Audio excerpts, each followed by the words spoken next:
Let's talk about group leadership. Leaders at SMCC are what we would call FDFD, fully devoted, fully delighted. We have a saying that we can't lead someone somewhere that we're not willing to go ourselves. We can lead people where we've never been, but we can't lead people where we won't go.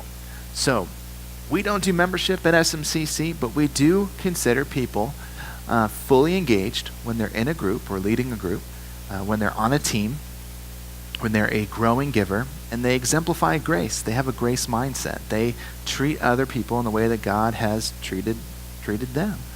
So those are the four things: in a group, growing giver, on a team, and exemplifying grace. That's what we consider people that are fully engaged, FDFD.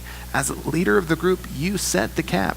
You model this by saying, yeah, I lead a group, but I also serve on a team.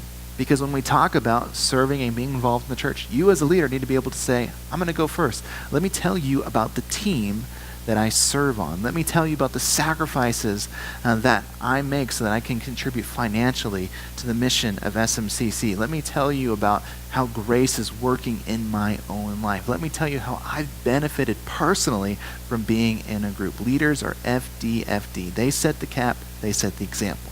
Here's the other thing. Leaders are coaches who help people take their next steps towards becoming FDFD. That's where we want to get people to.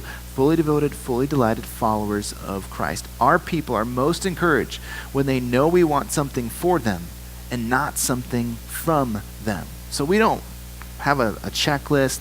I've done all of these things. I've helped this person accomplish all these things. They've arrived and I move away. No. At the end of the day, we have a mindset of this is something that I want for you, not from you.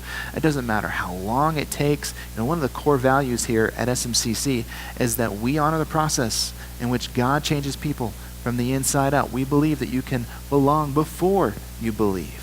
So we want to have that mindset. This is something I want for you, not something that I want from you. Leaders are emotionally intelligent. We are better teachers when we understand information. But here's the thing. We are better leaders when we understand people. And that can take a lifetime to figure out.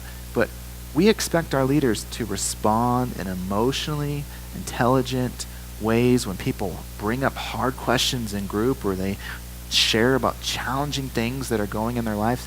Look, when you get people from all different faith backgrounds, all different political backgrounds, all different experiences in life, there's going to be conflict, and we need our leaders to lead well when those moments arise. We need our leaders to lead well when things outside of groups take place, that they respond in an emotionally intelligent way. Leaders are able to help people engage others meaningfully. Look, we all feel good when people come to group because they like us, but we're better leaders when people start to come to group because they love one another. Part of being in a group is being vulnerable. And as a leader, you need to go first.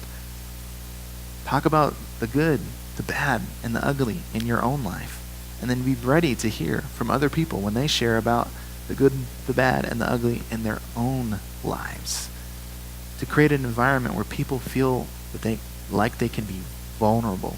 Take the gloves off and pull back the onion layers and get to what drives them, where they see their identity, where they find their authority, and what governs their activity. That's what we want to get to. We want to engage others meaningfully. Leaders model authenticity by going first. We only ask people to do what they see us doing. So if we want people to be vulnerable, we need to be vulnerable. If we want people to get to the place where they pray, we need to model the type of prayers that make sense. It's not about being super spiritual or super religious. It's about modeling an authentic way of praying and caring for one another. Leaders go first. If we want our group to be the type of place where we care for one another outside a group, we have to model that for our group members. Leaders go first.